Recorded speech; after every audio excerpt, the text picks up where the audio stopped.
Canada, and we thought we should have with her today this program. And Professor Loretta is a professor of anthropology and sociology, University of Western Australia, and also the director of UWA Social Care and Aging, JS Living Lab. So similar lab is being now constructed in Center for in the IMAD, what I have right now. And she will speak for 30 minutes, 30 to 40 minutes. I ask her to speak, because we have only one speaker today. She will speak on aging and migration, the case of grandparent migrant visitors. In fact, I normally call them forced migrants.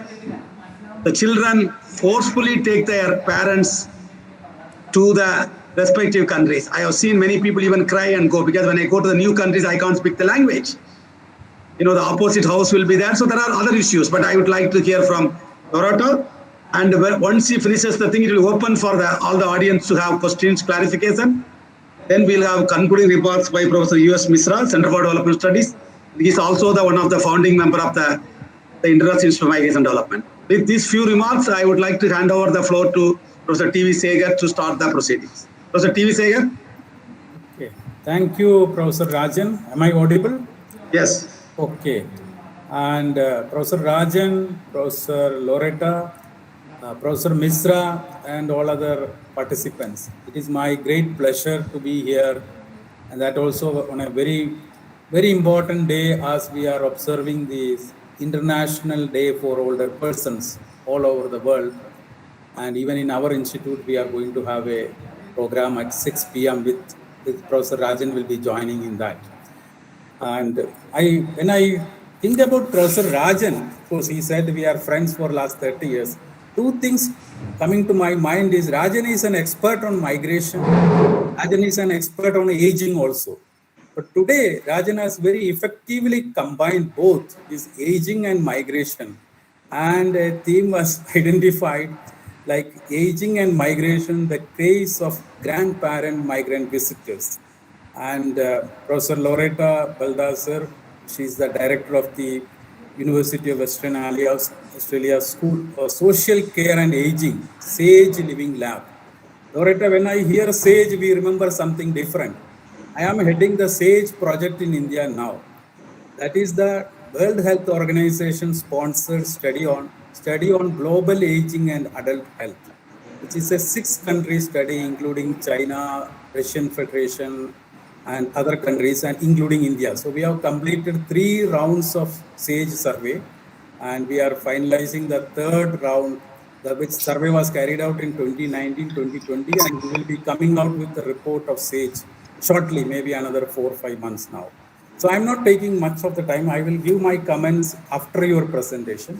So let me invite Professor Loretta Baldassar for her presentation on this very important and interesting issue, which is also very much relevant for Indian context, aging and migration, the case of grandparent migrant visitors. Over to Professor Loretta. Thank you very much, Professor Rajan and Professor Sikar, for this invitation. I'm really honoured to be able to join you for this occasion of the International Day of Older Persons, and I'm very delighted to learn about the establishment of a lab on aging and migration, and of the wonderful World Health Organization study that you've been involved in. So I look forward to hearing more. So I wonder if my slides are ready to be shared. Yes, please go ahead. They will share. Okay. Thank you. So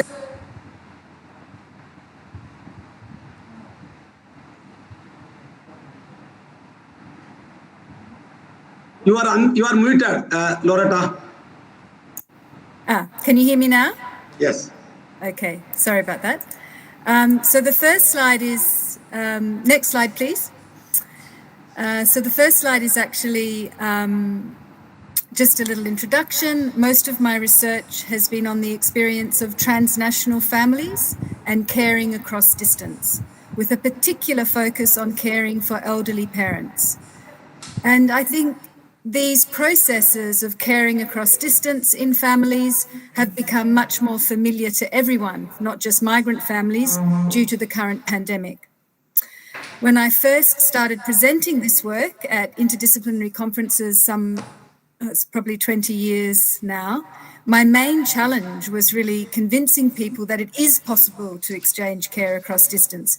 And that's because the concept of care is normatively and ontologically understood as requiring physical proximity. But I think it's true to say that in the current context of the pandemic, caring across distance has become a much more ubiquitous and shared challenge. So that I think now everybody, not just migrants, have an increased understanding of the meaning and potential of caring across distance.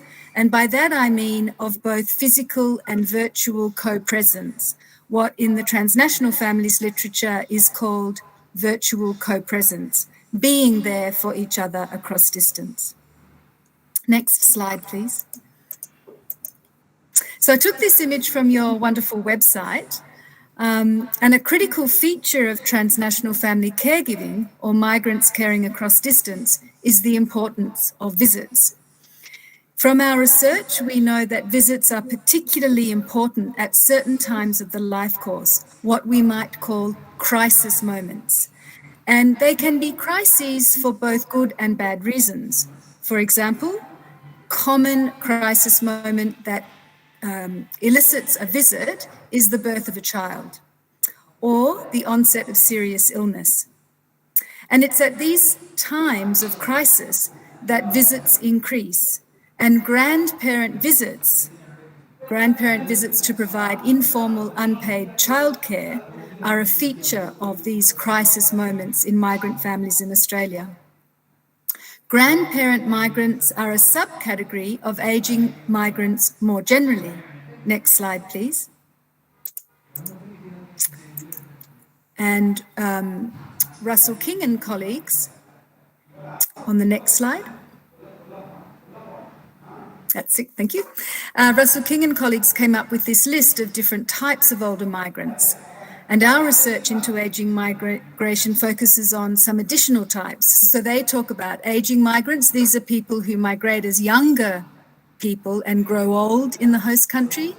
Left behind elderly are the people that are left behind in the host country because their adult children leave. Follow the children migrants. Grandparent visitors are an example of follow the children migrants. International retirement migrants, older economic migrants, people who migrate for labour at an older age, and older return migrants.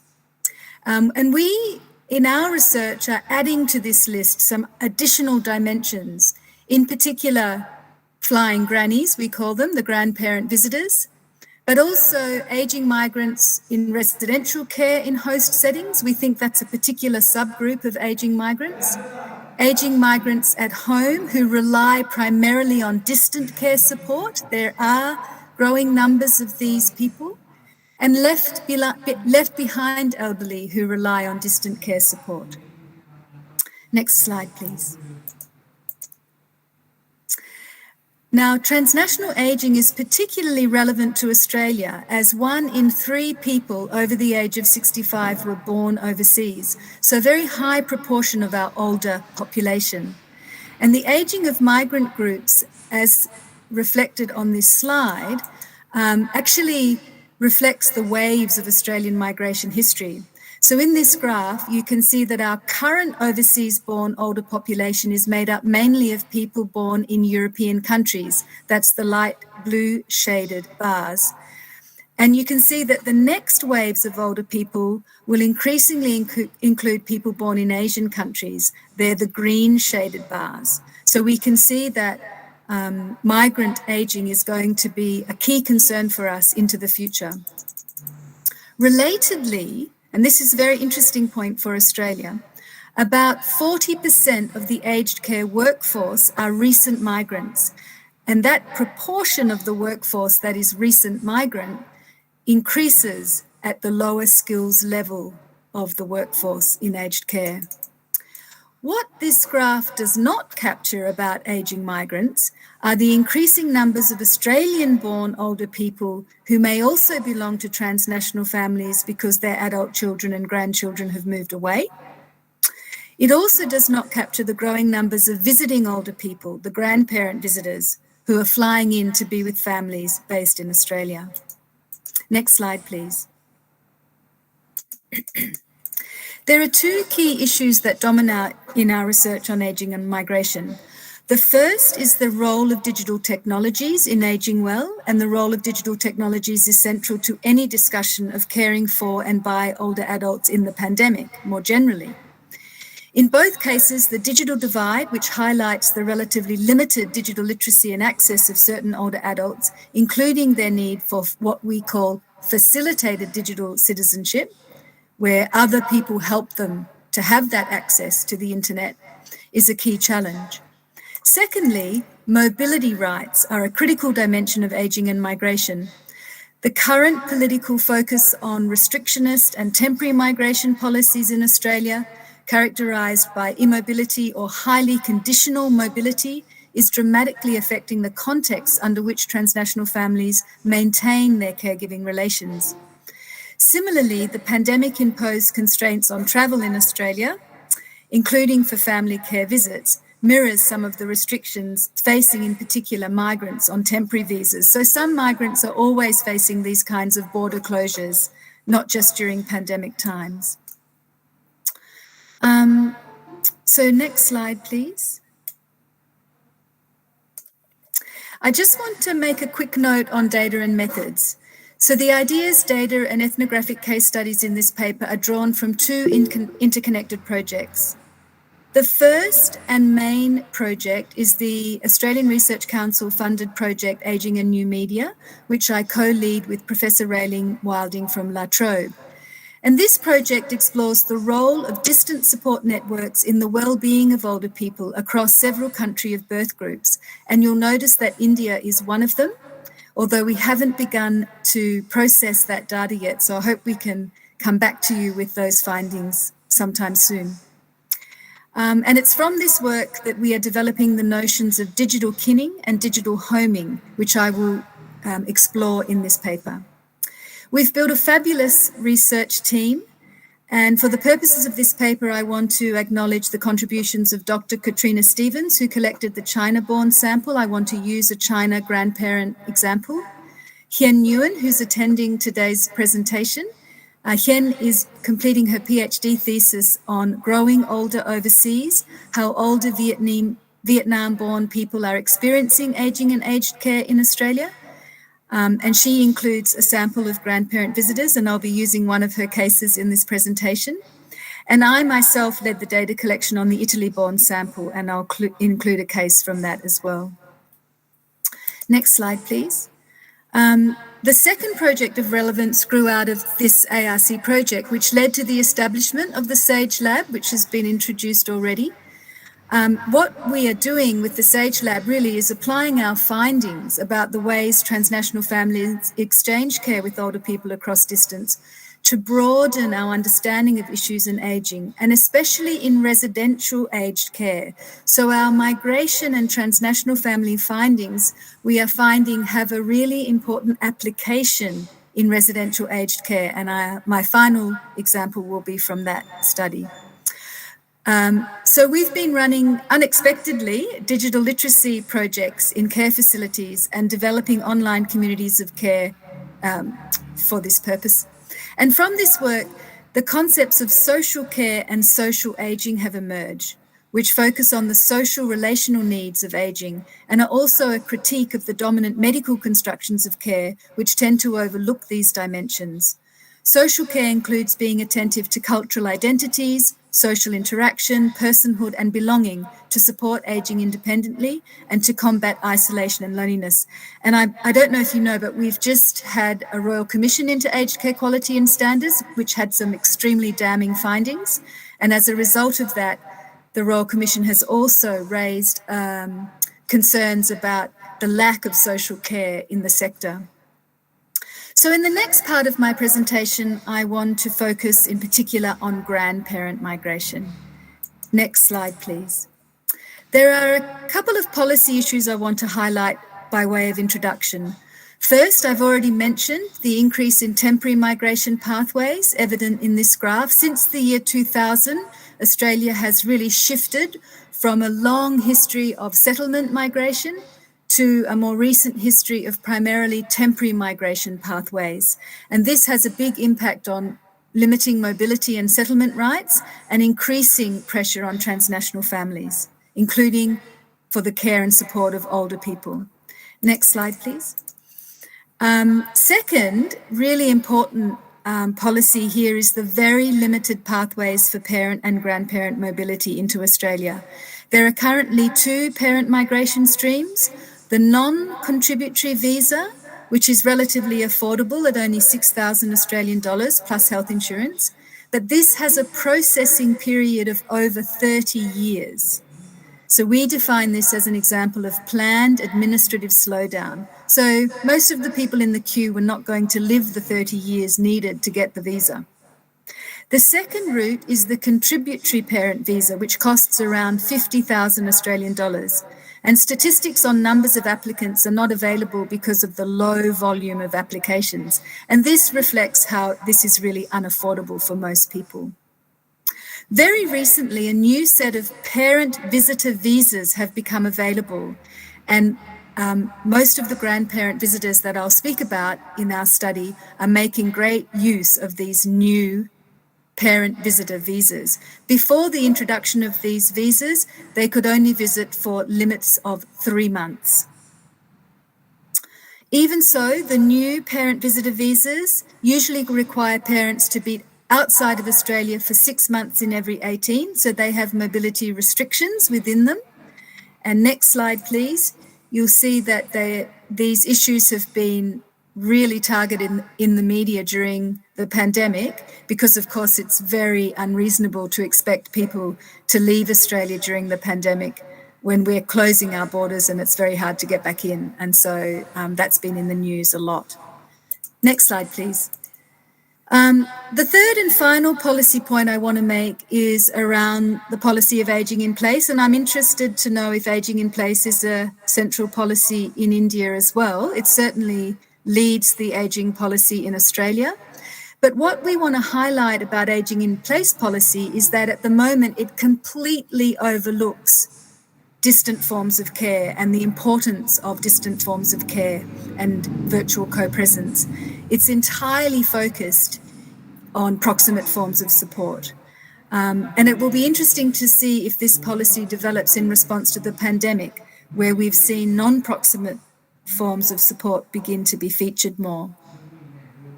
So in the time remaining, I want to present 3 case studies to feature the experiences of grandparent visitors and to highlight some of these policy issues and use them as a way of introducing our notions of digital kinning and digital homing, which show particular importance of digital technology and mobility rights to this group of visiting grandparents. Next slide, please.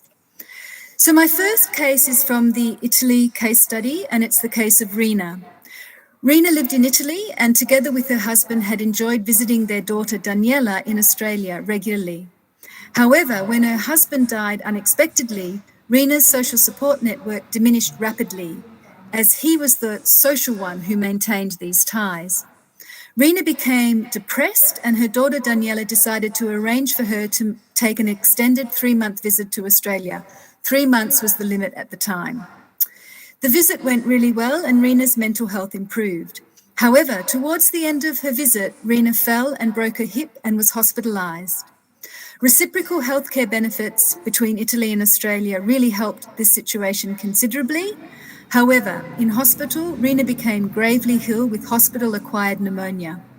Unfortunately, when her visa expired, despite special applications to the minister, Daniela had to take time off work to accompany Rina back to Italy in a critically ill state, which, by the way, the airline had no problem with. Daniela considered the 2 pathways for parent migration for Rina, but both turned out to be impossible. The contributory visa was too expensive at $50,000 and the non-contributory visa stream had a 30-year wait period. Back in Italy, Daniela was unable to secure a place for Rina in a local nursing home because the director argued that family care was an essential component of residential care, and with Daniela living in Australia, this was not adequate. Daniela tried to make a case that she would put in place the necessary paid carers, but the nursing home remained unconvinced. Clearly, the director did not factor in the potential role of transnational support networks and was unprepared to train her staff in digital care labour. So instead, Daniela hired 2 migrant care workers and had around-the-clock care for Rina in her own home. Daniela Skyped the care workers daily at their shift change for updates and to give directions on her mother's care. Daniela also made regular visits when she could get time off work. This went on for 2 years until her mother's death. Next slide, please. So this is an example of what we call transnational care by proxy, from which the notion of digital kinning first emerged. And we're still developing this notion of digital kinning, so I'm interested to hear if you find it convincing. Daniela delivered care to her mother through the daily orchestration of care tasks of the care workers. Daniela and Rina maintained a close relationship through a daily routine of Skype calls, text messages and emails that were facilitated by the care workers. So together they engaged in digital care labour. So how are we defining digital kinning? We conceptualise digital kinning as a process that facilitates and expands the support networks of older people, particularly those networks that are at risk of diminishing due to the impact of migration and limited mobility. We think the concept is useful in 2 ways. 1, it highlights how the practices and processes of transnational caregiving utilise digital care labour. And 2, it also highlights the ways these digital practices activate and fulfil obligations and responsibilities associated with kin roles, including among non-biological and geographically distant support network members, which are particularly important to migrants and older people, and older migrants in particular. Next slide, please. My next case study is from Hien's PhD research on Vietnamese grandparent visitors. While Rina in the previous case study, travelled to Australia to receive care from her family, Mrs. Hay, aged 61, came over to provide care. Mrs. Hay is a widow whose husband passed away 10 years ago. She lives alone in a private house in the southern province of Vietnam. She has 3 daughters who all migrated for marriage or work. So she's alone in Vietnam. Her oldest daughter is married with 3 children and lives in another province of Vietnam. The second daughter is married to a Vietnamese Australian with a daughter and lives in Melbourne. And the youngest daughter moved out to develop her career as an event organiser. Mrs. Hay had worked as a factory worker until she retired and went to Australia to help her daughter, who was about to give birth to twins. Very big crisis moment in that family in 2018. After their births, Mrs. Hay took the primary caring roles for the twins. She joked that she was a full-time babysitter and domestic worker. And I like Professor Rajan's, what did you call it? Forced voluntary migrants. This is a good example. She said she was a babysitter and domestic worker, which brought her both contentment and exhaustion. The contentment mainly came from the twins who were so cute and lovely, and she felt meritorious about caring for them. She also felt pleased because she could finally spend time living with her daughter, who had migrated 15 years before.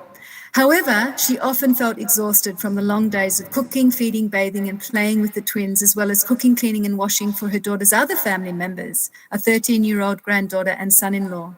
This full-time job, as she said, often started at 6:30 a.m. and finished in the afternoon when her daughter returned from work. She slept with a twin and woke up twice a night to mix the formula to feed both. Her free time was between 8 p.m. and 10:30 p.m. when she could make video calls to her family members and friends in Vietnam or watch films or video clips on YouTube. She cannot speak English and she cannot drive. She's completely dependent on her daughter and son-in-law to take her out. Sometimes they take her shopping or sightseeing, but mostly she remains at home. At the time of the interview in 2020, she was trapped in Melbourne because Australia's borders were closed due to COVID. And Melbourne is the most locked down city in the world, apparently, if you count up all the days they've been in lockdown. Her daughter applied for a visa extension, a visitor visa extension, which was a mixed blessing, providing the opportunity to stay longer and care for the twins and allowing her daughter to go back to work. but it also meant that she couldn't return to Vietnam to her care obligations and her life back in Vietnam. Next slide, please. I'll just check, do I have time for another case study or should I start concluding? Please go ahead, please go ahead, please go ahead. Okay, so my final case study is from the China sample. And this is about Mrs. Ma, who retired at 50 and had leisure time to travel and enjoy new interests. So she was just beginning to enjoy her retirement in China, including attending seniors university, learning to drive, and plaza dancing. However, the rhythm of her life changed dramatically after becoming a grandparent. She began to regularly travel back and forth, fulfilling her grandparent caring obligations because her daughter, her only daughter, so this is the one-child policy visible here from China, her only daughter ran a small business in Perth and so needs a lot of childcare. So over just 4 years, Mrs. Ma made 8 visits to Perth, changing shift with her son-in-law's parents every 3 months. And this care-sharing visit arrangement is common among Chinese grandparents as they balance the constraints of temporary visitor visas, working children's need for continuous childcare, and for many, a personal preference for the relaxed life of a retiree in China over the exhausting work of grandparent carers. So the adult daughter's parents come over for 18 months and then they go back, and the son-in-law's parents come over for 18 months and then go back. So they share the visit care. Regular practices of digital kinning performed through WeChat and her smartphone were absolutely essential to support Mrs. Ma's friendships. So WeChat is the Chinese Facebook, I guess, an online platform, social media platform. And she said it was her lifeline. You know, while she was in Perth, where she had limited English, she felt quite trapped in the house. So she really lived her life on social media. And this helped her develop a sense of not missing out on life back home. In fact, the quote on the slide, if the quote is visible, if it's not visible, just press enter and it should come up. She says, you know, my connections back in China are not affected. When I go back to China, I still go back to my old life. And that's because she's maintained those digital kinning links through constant life online, virtual co-presence. She also engages in what we call digital homing practices. Again, this is using WeChat. These are the feeds where she follows Homeland News, which is a source of entertainment and information and relief. She describes her life here as often really monotonous, staying at home to look after the children. And she also uses this as a way to remain in touch with the Perth social networks in Australia that she's developed. She does plaza dancing with local Chinese women here in Perth. So this is just to show you the difference between this Chinese case study and the previous Vietnamese case study in terms of access to social media that has a big impact on these older women's abilities to live the life they want to live and their connectivity back home. Next slide, please. So what we say is that digital kinning and homing practices support the access of older migrants to 3 important dimensions: essential sources of social connection and support, maintenance of cultural identity, and protection of social identity, including across distance. And I'm just aware of time, so I'll go on to the next slide. And I want to leave you with some thoughts from my most recent research. Next slide, please. And this is where I'm working with older migrants, aging migrants who've grown old in Australia and are now living in residential care. And these are people who can no longer visit home, even if there weren't closed borders. And I'm interested in now what becomes important is not only digital connectivity to be able to visit home virtually, but also just the role of the visit itself. And I talk about the importance of the visit as facilitating a mutuality of being, the ability to share our lives at that very deep level. And what I've also noticed is that during lockdown, when people can't visit, there's a kind of a shutting down of the resident. They sort of withdraw from social life because they don't have enough engagement. so that when they are visited again, people talk about provoking them back to life and creating that mutuality of being where they are provoked to become into being in a way. So, final slide, next one. We're interested in exploring research on grandparent migrant visitors. There's a gap in the literature. Professor Rajan mentioned the Demino research, and Hien has been working with us on the Demino project to explore the gaps in the literature on grandparent visiting. And I hope I've given you a bit of a taste of some of the issues that are of central relevance to us, in particular around mobility and digital citizenship. And I'll leave the project there. Thank you very much for your attention. You can close the PowerPoint. Thank you, Professor. Very, very interesting and presentation based on a very intensive work and coming out with issues related to the digital kinning and what are its implications, particularly in a situation like in a pandemic era. What are its implications and how these parent visitors undergoing various struggles. I really liked your 3 case studies from Italy, China, and Vietnam.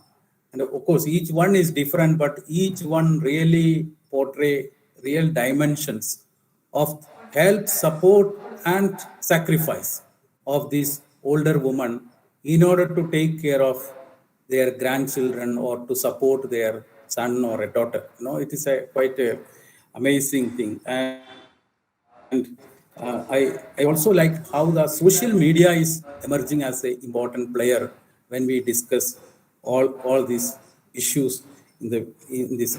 So I think your presentation has brought to focus some of the issues which usually we ignore or neglect when we talk about grandparenting.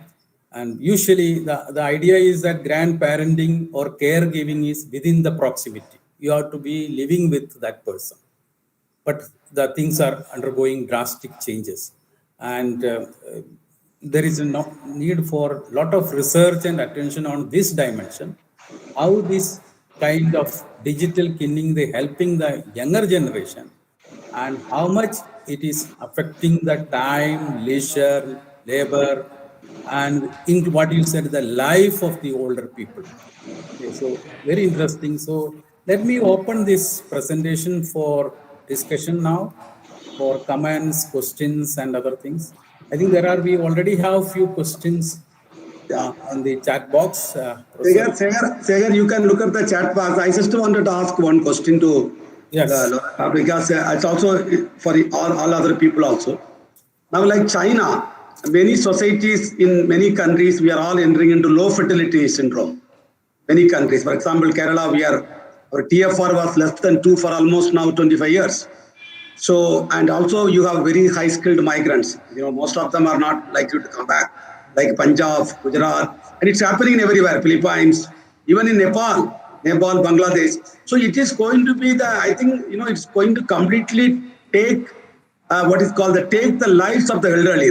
They are living longer, that extra years given to them by living longer, because an average elderly in many societies now live 20 years after reaching 60.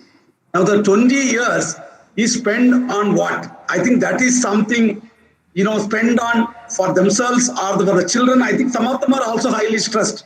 And also remote care. Sometimes I talk to some people like a remote care. Suppose my son is in America, he will give the remote care to me in India. She tell the servant, feed at the time, do this, do that, remote care. And it is all going to be a very important dimension. I think we need more researchers to look at it, because I don't think Loretta can do every research. We need more people and more researcher, more funding, more partners, not just sociology, economics, anthropology. There is also money involved. For example, India is talking about digital India. Now, how the digital India a big policy is able to use this. Now we are talking about today, you don't need to go and see the doctor. You can sit at home, they can give you medicine, telemedicine. It's almost like a things like that. So I think we should really, I wanted that, I think people should pick it up. This is going to be an emerging area, and this area might live at least another 10 to 20 years. So we need more research in many situations, many contexts. I think that's something very, very important. Professor Loretta, there is one question in the chat box from Dr. Mala Ramnathan, and what she wants to know is that if your work has led you to look at distress, if any of having to live in two time zones, like you were talking about the Vietnam and the in Australia, and any of having to live in two time zones and two lives, and determining the priorities over these two realities, both of which are binding and abiding. So based on your extensive work, how do you react to this question? Well, thank you very much. What a wonderful question. Can I first just respond to Professor Rajan? I just wanted to add one comment to his comment about living longer and what that's bringing to our world. I think we also, in living longer, have to recognize that we are all more likely to live a longer period of time when we really do require dependent care. And that's a very sobering thought, isn't it? And how we want to live during that period, you know. So it's all very well and good if we live longer and we're independent and can provide care to others. But in that period towards the end of life, which is increasingly elongated, I think that's when lack of mobility because of illness and the need for care becomes critical. And I think we need to give more thought to that as well. So I'll move now to this very interesting question. I like this question a lot because what I think we have a tendency to do is set up online worlds in competition with physical worlds. And I don't think that that's very helpful, or it doesn't reflect people's experiences in transnational families. In fact, online or virtual co-presence facilitates physical co-presence and vice versa. I think we need to think about these worlds much more as co-constitutive and interrelated. And while it's true that there are many stresses, including distress, and one of them is the time zone difference, I think people become very adept at developing transnational care routines. And I think we can learn from migrant families about how to do transnational care as best we can by looking at their routines. So they very quickly develop routines depending on the life stage and the need, and crisis moments will change that routine into crisis routine. But often it's weekly video calls, and the video call, the voice over internet call, has transformed relationships. The ability to see with our eyes how people are is a significant transformation in caring across distance. Before the ability to see, people felt greater anxiety about the need to physically visit.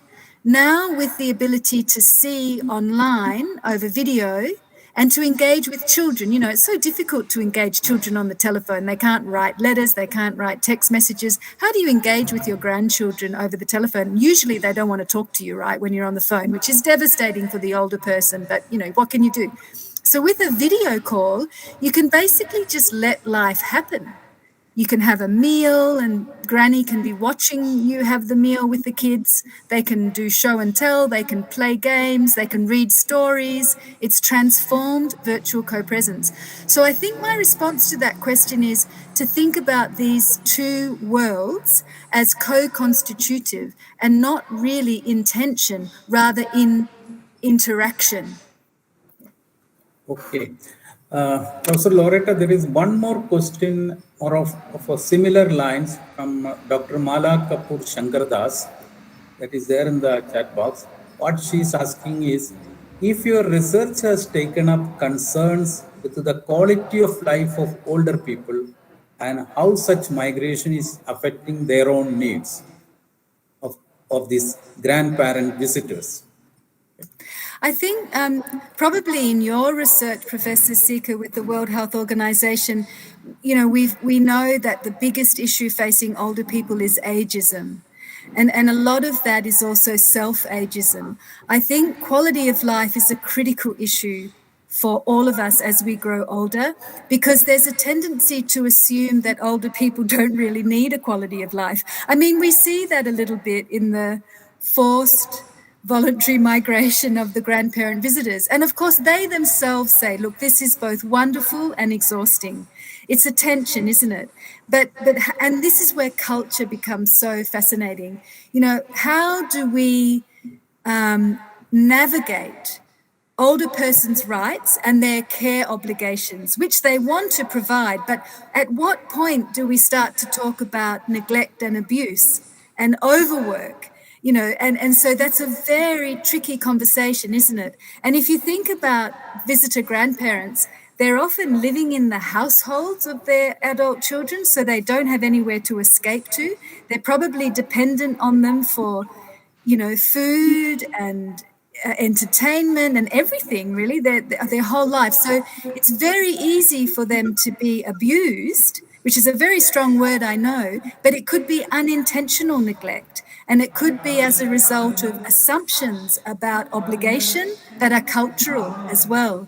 So I think there's a lot of rethinking we need to do around aging and what is well-being in aging and older people's rights. And often we're our own worst enemies because we dismiss aging as a category of less importance. Yes. Any other comments or questions? Segar, there was 2 comments I saw that. Yeah. By Sandana and Mala. Did you tell her? Yeah. Mala's I already completed. And Chandana. There was a question in the chat about digital divide, and that's quite interesting. A couple of things I'd like to say about the digital divide. One is that migrants have greater digital citizenship and literacy than non-migrants because of their motivation. So older migrants are more digitally literate usually than non-migrants who are older because they have motivation. And if you want someone to learn something, you just need to find the right motivation. So if you say in our digital literacy training projects, if we say to older people, do you want to learn how to use the computer? They say, no, I'm too old. But if you say, do you want to learn how to be in touch with your grandkids? They say, yes, please. So sometimes they don't know what they're saying no to when they reject digital access. But the other important thing that's very clear in our research is facilitated digital access. We need to be training aged care workers in digital care labour so that their digital distant care access can be part of care plans. And that's very clear in our research. If you teach aged care residential workers, who are many of them are migrants themselves, who are usually pretty savvy with digital connectivity, and you write a call to grandkids in the care plan, that's actually not rocket science. It's quite easy to do. But at the moment, we don't fund it. In Australia, we fund medical care. We have great medicine. We're very lucky. Therapeutic care and physical care. We don't actually have a category for social care that's funded at all. It's meant to magically happen through families, but we know that's often limited, especially if you're a migrant and your carers are far away, and also through volunteers, but that's really not sustainable either. And especially during a pandemic when volunteering just completely stops. So we need to think about digital forms of care labour and digital access through facilitated means as well, I think. Okay.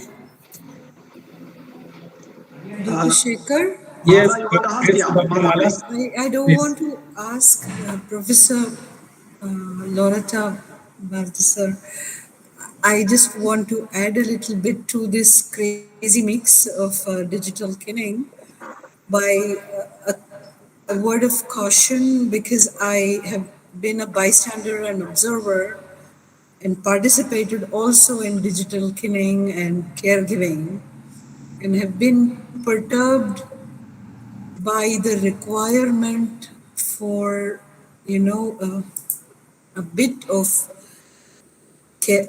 ethical caring in this discourse, because when we do digital caring and the elder is the one requiring caring and we are the one providing the care, it includes using monitors around the place. And the discourse I have heard even within groups is very scary, because there is a very thin line between monitoring for care and violating the privacy.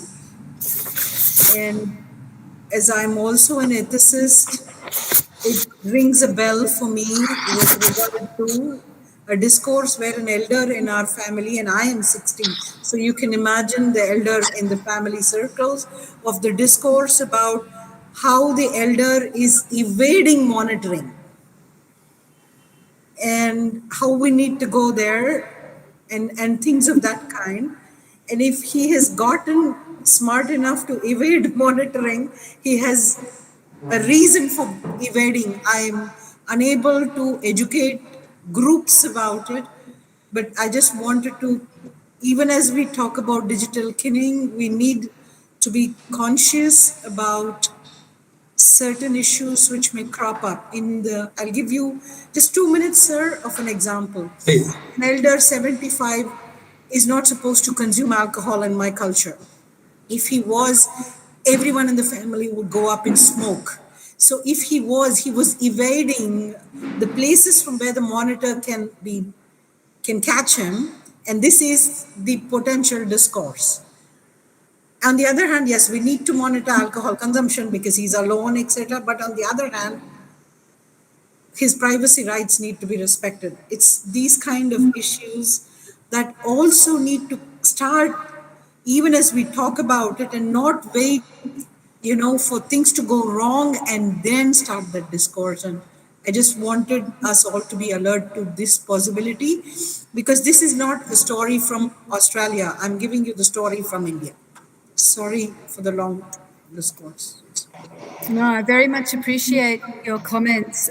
Extremely important. And I think they speak to the quality of life issue and dignity of risk. I think dignity of risk is very important. I think a lot of these initiatives around digital monitoring and smart aging are about care, but whose concern and whose definition of care? That's another really big issue for me in our work in responding to the Royal Commission. They had hundreds and hundreds of pages of discussion of aged care, but at no point did they define care and the ethics of care and from whose perspective and the multiple perspectives that need to be taken account of. I have to say, we haven't really worked in the space of smart care monitoring. Our work is more on social care and connectivity, but I absolutely agree with you that this is very relevant. And for me, it's about dignity of risk and privacy. And again, whose well-being, whose definition of care are we taking into account? So thank you very much. Very important comments. Okay, anyone else want to share any of the observations now? Okay, so I think it's a very, very stimulating presentation and a discussion, and I think we have very few research, at least on this issue in India, particularly on the digital kinning. But in our longitudinal aging study in India, DASI, we have collected a lot of information about the grandparenting, how much time an elderly is spending as a grandparent, taking care of their grandchildren, how many grandchildren they are looking after. Of course, all that is within the proximity, staying in the same household. And also what is the effect of this grandparenting role on their lives. And we found that good number of the elderly, particularly elderly women, reported that it's creating a lot of stress on them because they have no time. They have to take care of children because the child's parents are away or working outside, and in some cases children are orphaned, so it is fully under the control of the protection of the grandparents. So many of them have to leave their job, particularly the women, to take care of the grandchildren at home. They have to spend all their time. They have no leisure time, no free time to interact with their friends and go out. They are tied to their families. It can create lot of. So we have collected a lot of information about in the last study about the grandparenting and its effect on the grandparents, those who are the caregivers of the grandchildren.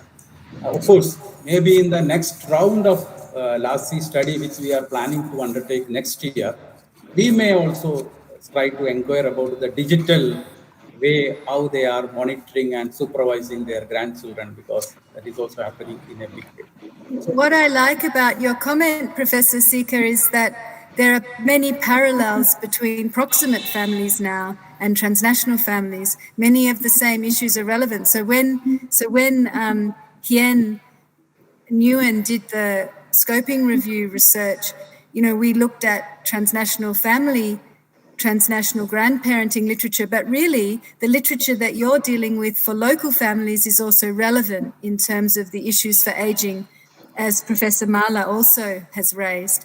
So it's interesting, isn't it, that distance is really collapsing, and with digital technologies, because we use digital kinning even in our proximate family worlds. Yeah, it is right. It is right. It's not just international. I think even within the country, especially China and India, you have large-scale internal migration. We have seen during COVID-19, 400 million people.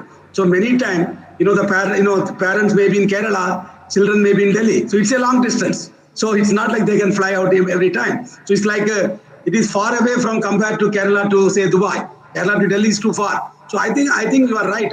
This type of studies will also add value to the emerging aging policy as well as the migration policy. How we can find jobs around the place. Is the distance is important or not? I think it will. You are going to open up a lot of interesting ideas for the young people to take it up in the coming days. Yeah. Okay. So I think we are ending the discussion here. Let me now invite Professor Uday Misra for his concluding observations. Professor Misra, please. Thank you, Professor Sekar. I should definitely congratulate and I definitely appreciate the presentation of Professor Loretta on a this is an exposition which is pretty new, and this is an exposition which comes in the intersection of migration and aging. And perhaps it opens up something which is not only new, but also very contextual because of the fact that we're talking of digital kinning. I would rather summarize this particular issue in a very slightly different perspective. Because of the fact that elderly have a certain role to play and elderly sacrifice on their own autonomy. In fact, elderly's own autonomy is never counted because it is considered something moral on your part or given role on your part that you have to do grandparenting. Though grandparenting has a level of satisfaction, grandparenting should not be on a compulsion. So if grandparenting is something which is coming in the way of living the later life or later years of life in due autonomy, when we define autonomy. And the three case studies that you presented, one thing struck me very seriously is that what kind of compromise of autonomy happens, not merely because of their own limitations, but because of the circumstances and compulsions.